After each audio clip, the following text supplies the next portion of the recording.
Alright, check it out. I am replacing the headlight assembly right side and left.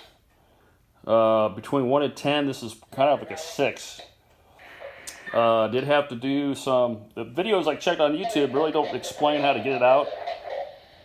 It's on a different model. It's not on the Echo.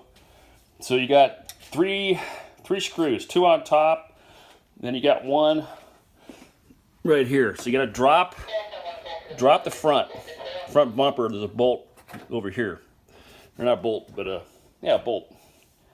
And now the headlight assembly here, I'll disconnect, put the new one in.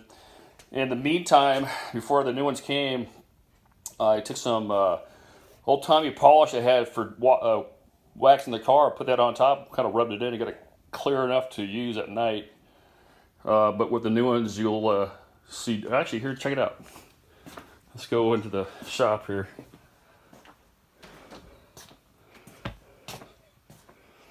So here's the new assembly. Definitely a way better. All right, auto out.